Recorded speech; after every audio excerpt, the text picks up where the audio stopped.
말씀은 고린도후서 12장 10절입니다. 고린도후서 12장 10절. 그러므로 나는 그리스도를 위하여 병약함과 모욕과 궁핍과 박해와 곤란을 겪는 것을 기뻐합니다. 내가 약할 그때 오히려 내가 강하기 때문입니다. 아멘. 지난 두 주에 이어서 이번 주간도 렉저너리에서 잠시 떠난 고난에 관련된 말씀을 드리게 되었습니다. 그러니까 두 주 전에 시편 23편의 말씀을 통해서 하나님은 선한 목자가 되셔서 우리를 인도해 주시는데 우리는 그 선한 목자의 인도를 받는 양인데 그럼에도 불구하고 죽음의 그늘 골짜기로 다닐 수 있다. 원수를 맺고 원수에게 쫓겨 달아나는 상황도 맞이할 수 있다. 여러 가지 이유가 있겠지만 그런 세상 환경의 이유, 또 자연 여러 가지 재해, 혹은 우리 인간이 가지고 있는 연약함과 한계, 또 제멋대로의 경향 때문일 수 있다. 그렇게 말씀을 드렸어요. 근데 그럼에도 불구하고 하나님은 선한 목자로서 우리를 인도해 주시지만 그러나 이제 우리는 그런 어려움과 고통을 당할 수 있다. 그렇지만 주님이 선하심과 인자하심으로 우리를 이끌어 주실 것에 대한 분명한 믿음을 가져야 한다. 그 말씀을 드리면서 이제 이 고난 중에 우리에게 주시는 교훈들이 꼭 말씀을 이번 기회에 나누어야 되겠더라고요. 그래서 지난주와 이번 주는 그 시편 23편에서 이어지는 고난에 관련된 그런 설교 말씀을 드리게 되었습니다. 지난주에 우리가 신명기 8장 말씀을 통해 그러면 그렇게 우리의 모든 고난을 막으시거나 피할 수 있게 해주실 수 있으신 능력의 하나님께서, 그분은 창조주시니까 세상 만물을 만드시고 돌보시고 다스리시는 분이니까 능히 고난을 막거나 피할 수 있게 해주실 수 있으시지만 그러나 그것을 그분은 허락하신다. 그렇게 고난을 허락하시는 이유가 뭐냐? 지난주에 두 가지로 말씀을 드렸습니다. 첫째는 하나님은 이 고난을 통해서 우리를 시험하시고 단련하시며 훈련하신다. 그렇게 고난을 이용하시는 거죠. 그래서 우리는 이 마주하게 된 고난의 과정을 고난을 단련의 과정으로 여기면서 잘 참고 인내하며 단련되어져야 한다. 그래서 고난이 우리의 성장과 발전의 동력이 되도록 그렇게 해야 한다고 하는 것을 말씀드렸어요. 왜냐하면 하나님께서는 우리의 인생이 고난으로 끝나는 것을 결코 원하지 않으시고 우리가 단련되어서 더 좋은 것을 우리를 위해 계획하고 계신 분이시기 때문에, 두 번째로 하나님이 우리에게 고난을 허락하시는 것은 하나님을 잊어버리지 않고 기억하며 살도록 하시기 위함이다. 하나님께서는 당신의 백성이 잘 먹고 잘 살고 배부르게 되었을 때 교만에 빠져서 하나님을 무시하고 잊어버리고 살아갈 수 있을 때 그런 사람들에게 하나님을 기억하라는 거예요. 그렇게 잘 살도록 해주신 것이 하나님이 축복해 주신 결과라고 하는 것을 기억해야 하고, 그리고 하나님을 무시하며 살다가는 하나님의 심판과 또 심판의 결과 멸망에 처하는 일을 당하게 될 수 있기 때문에 우리는 하나님께 잘 귀 기울여 청종해야 하는 것이죠. 자, 그렇다면 이제 우리가 생각해 보아야 할 것이 있습니다. 고난을 통해서 단련되고 하나님을 꼭 기억하며 살아가야 한다. 그것은 알겠는데, 그렇다면 우리가 마주한 이 고난의 현실 속에서 하나님은 우리에게 어떻게 역사해 주실까? 이것이 이제 제가 고난에 관한 설교를 마무리하면서 꼭 나누고자 하는 말씀입니다. 자, 오늘 본문 말씀을 읽을 때 먼저 생각하게 되는 것은 그리스도를 위하여라고 하는 구절입니다.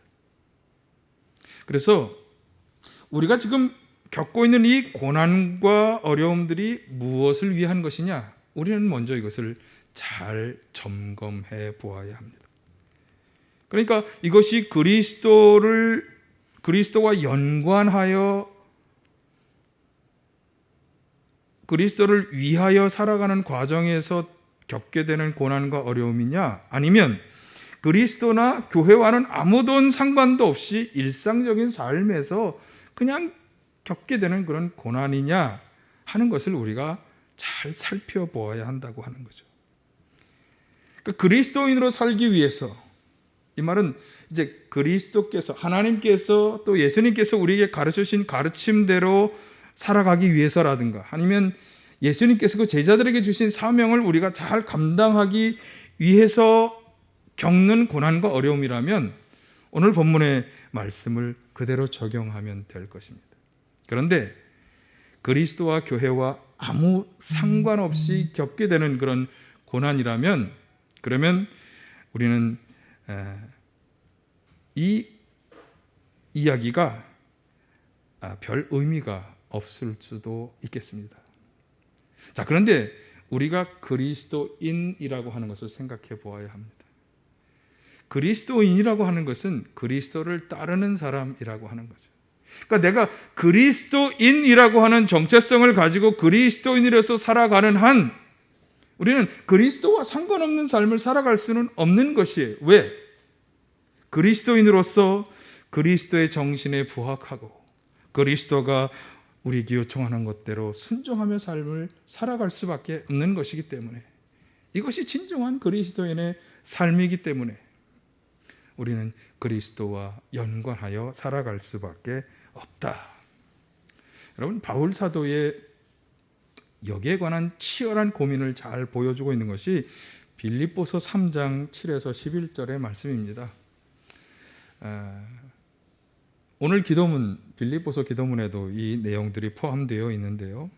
3장 7절, 8절 상반절에 보면 바울 사도는 자신에게 이로웠던 것은 다 해로운 것으로 여기겠다, 이렇게 말하고 있어요. 그런데 그 이유가 무엇입니까? 그리스도 때문이다, 그렇게 밝히고 있습니다. 게다가 여기 마지막 말씀에 그리스도를 자기 삶의 가장 중요한 분으로 여기고 있었기 때문에 그리스도를 아는 지식이 가장 고귀하다고 그렇게 생각하고 있었어요. 그래서 여기 3장 8절 하반절에서 9장 상반절에 보면 그리스도를 얻고 그분 안에 있는 사람으로 인정받기를 원했어요.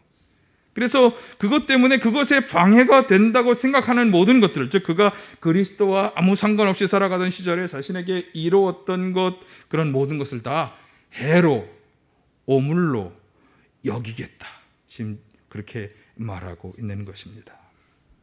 그래서 9절 하반절 10절의 말씀처럼 그는 진정으로 그리스도를 믿는 믿음에서 오는 의를 얻기를 원했어요.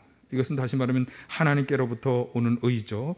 그래서 그리스도를 알고, 그러니까 그분이 원하시는 것을 잘 알아서 그분이 원하는 대로 여기 고난에 동참하고 죽으심을 본받는 그런 삶을 살기를 원했던 것입니다. 결국 이렇게 해서 바울 사도가 진정으로 얻기를 원한 것은 11절에 나오는 말씀처럼 부활과 부활 이후의 영원한 생명의 삶이었던 것이죠. 그래서 바울 사도는요, 어떻게 해서든지 예수님과 관련하여 살고자 했던 사람입니다.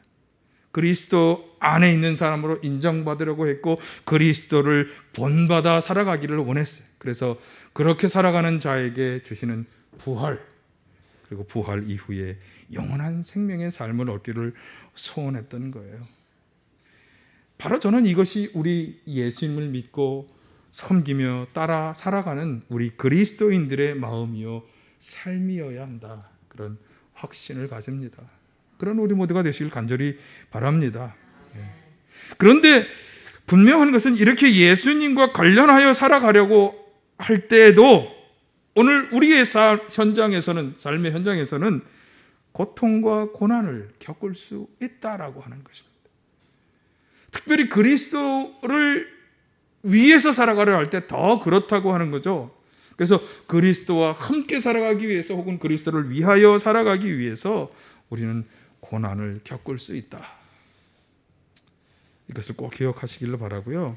그러면 그렇게 고난을 겪게 될 때 우리는 어떤 확신을 가져야 할 것인가 하는 것을 다시금 오늘 말씀해 주는 것이 오늘 본문 9절입니다. 자, 10절을 다시 한번 보겠습니다. 우리가 그리스도인으로서 고난과 고통을 당할 때 어떤 확신을 가져야 할까? 그러므로 나는 그리스도를 위하여 병약함과 모욕과 궁핍과 박해와 곤란을 겪는 것을 기뻐합니다.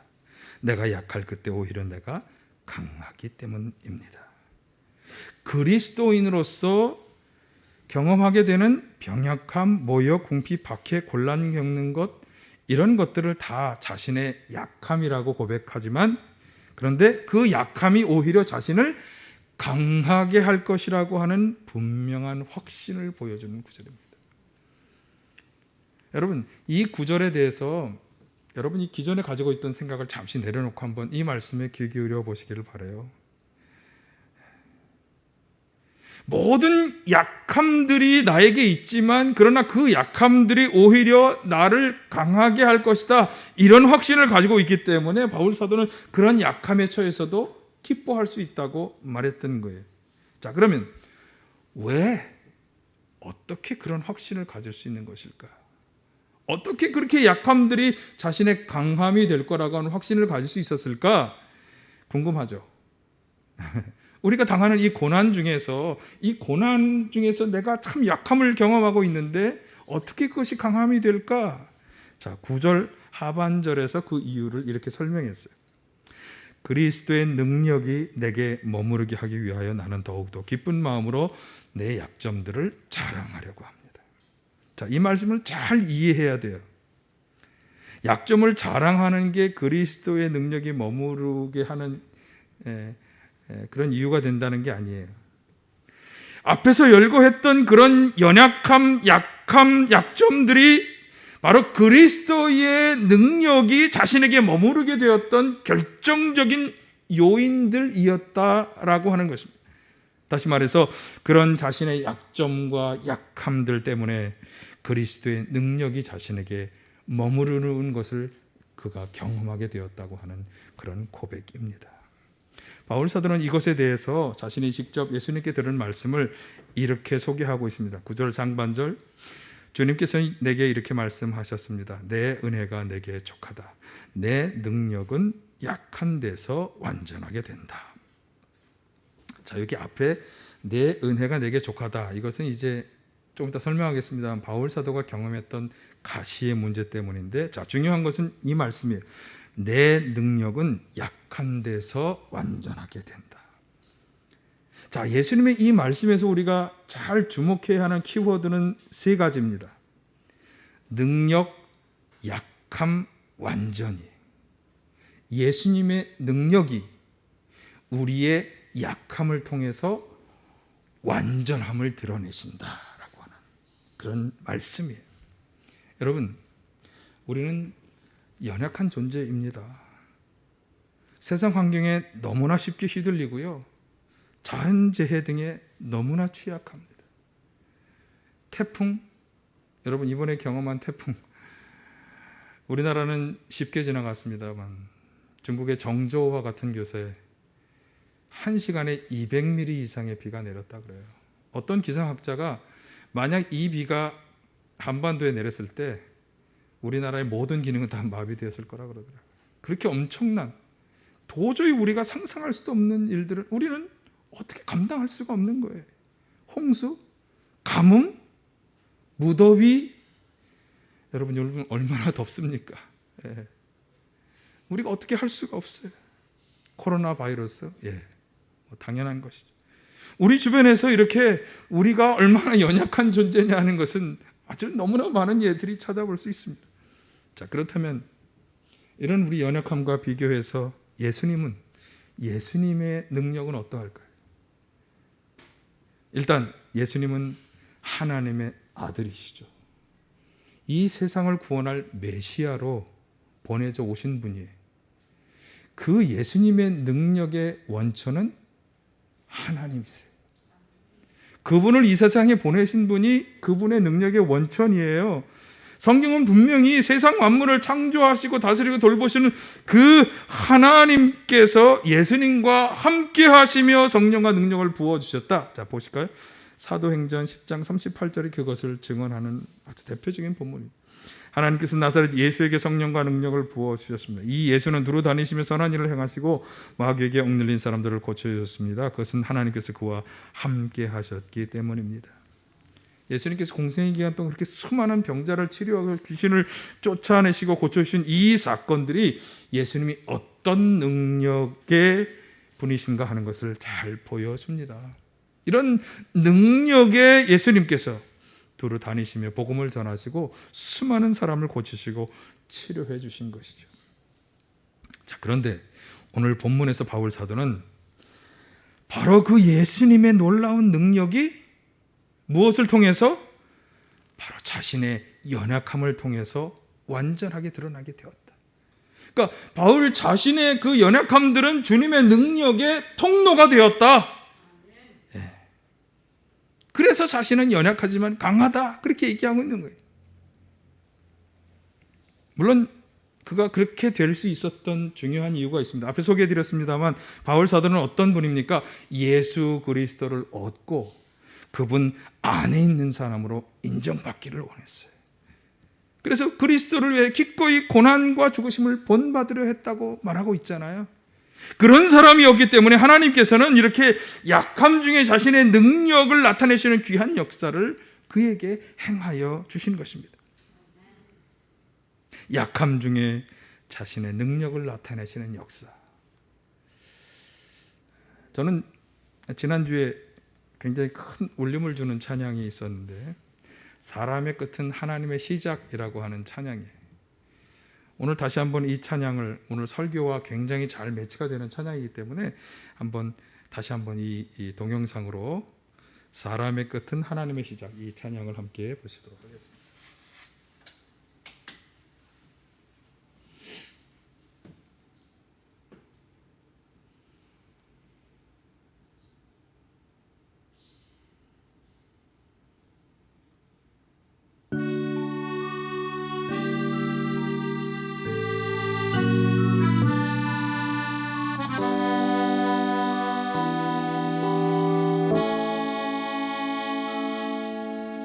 내가 끝나야, 내가 죽어야 하나님이 시작하신다.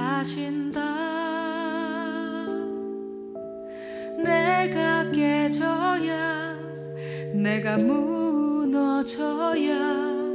하나님은 나를 사용하신다. 내가 끝나야, 내가 죽어야 하나님이 시작하신다. 내가 깨져야, 내가 무너져야 하나님은 나를 사용하신다.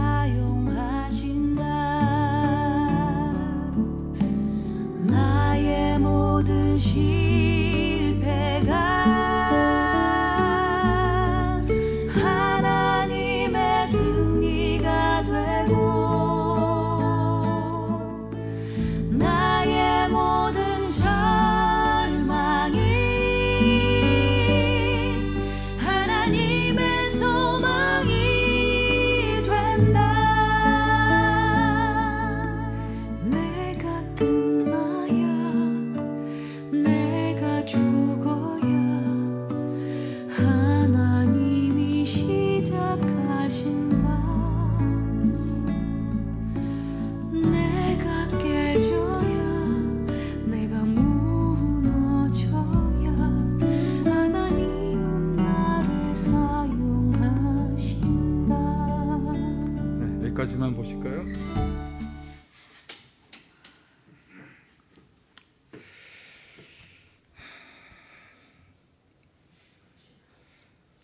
도저히 우리가 할 수 없다고, 여기가 이제 끝인가 보다,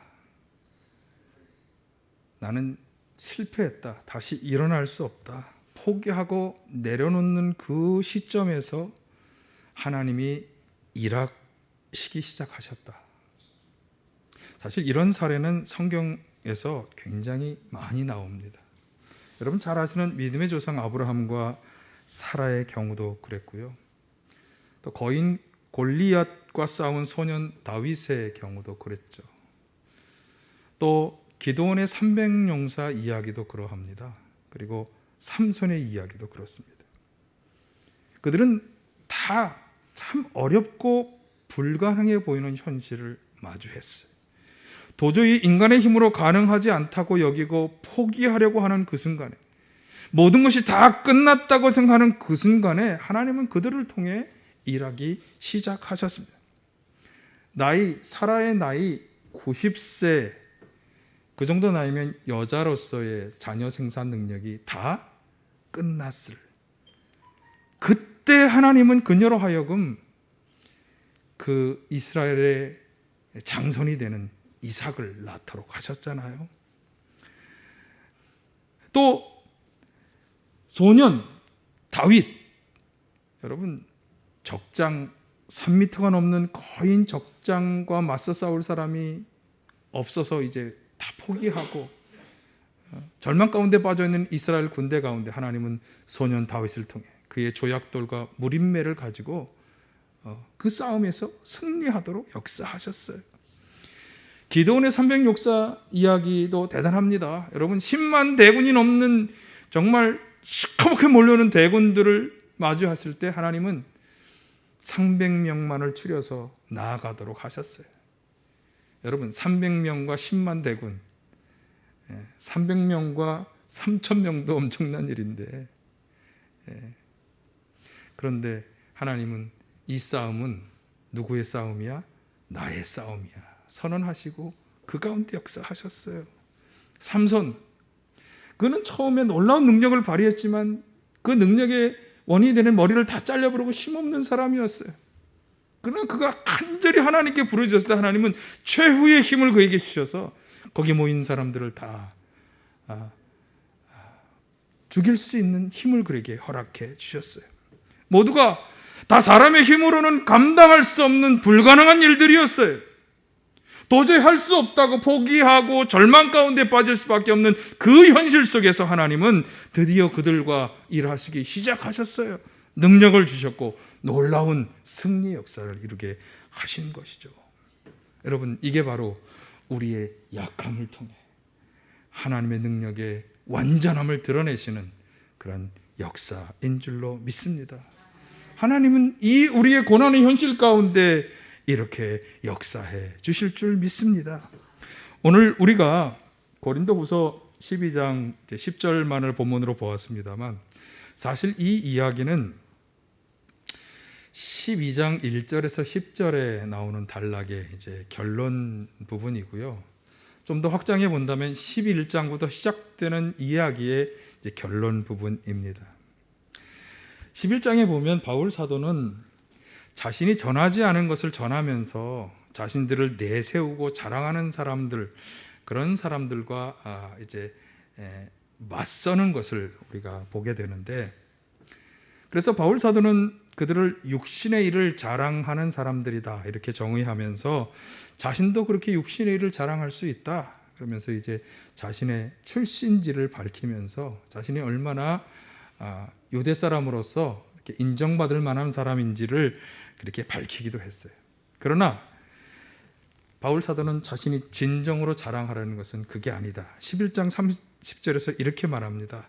꼭 자랑을 해야 한다고 하면 나는 내 약점을 자랑하겠습니다. 12장에서도 바울 사도는 오늘 본문 10절이 되는 그 이전에 보면 자신이 경험한 환상이나 계시를 자랑할 수 있다. 그러면서 거기에 대한 이야기를 말씀했는데, 그렇지만 5절에 가보면 다시금 나는 나 자신을 두고서는 내 약점밖에 자랑하지 않겠다. 그렇게 말하고 있습니다. 그러니까 사람들이 우러러보는 그런 어떤 인간적인 장점들, 놀라운 신앙적 체험들, 그런 것이 아니라 자신의 약점만을 자랑하겠다라고 하는 것이죠. 그러나 자신이 어리석은 사람이기 때문에 이런 약점을 자랑하는 거냐? 그게 아니라는. 그러면서 그는 자신이 겪었던 가시의 문제, 우리가 이걸 간질이라고 알고 있죠. 간질의 문제로 겪었던 일에 대해서 7절에서 이렇게 말씀했어요. 내가 받은 엄청난 계시들 때문에 사람들이 나를 과대평가하는지도 모릅니다. 그러므로 내가 교만하게 되지 못하도록 하나님께서 내 몸에 가시를 주셨습니다. 그것은 사단의 하수인이라고 할 수 있는데 그것으로 나를 치셔서 나로 하여금 교만해지지 못하게 하시려는 것이었습니다. 하나님께서는 자신이 교만에 빠지지 않도록 자기 몸에 그런 가시를 주셨다는 거죠. 그래서 그 문제를 해결하기 위해서 3번이나 간절히 기도했지만 하나님은 그의 청을 들어주시지 않았어요. 오히려 그런 중에 그는 아주 중요한 한 가지 말씀을 받았습니다. 자, 12장 9절 상반절 아까 읽었던 건데 다시 한번 보실까요? 주님께서는 내게 이렇게 말씀하셨습니다. 내 은혜가 내게 족하다. 내 능력은 약한 데서 완전하게 된다. 하나님의 능력이 자신의 그 연약함을 통해서 완전함을 드러나시는 그런 것을 그가 경험하게 되었다고 하는 거죠. 여러분, 바울 사도의 깨달음이 무엇입니까?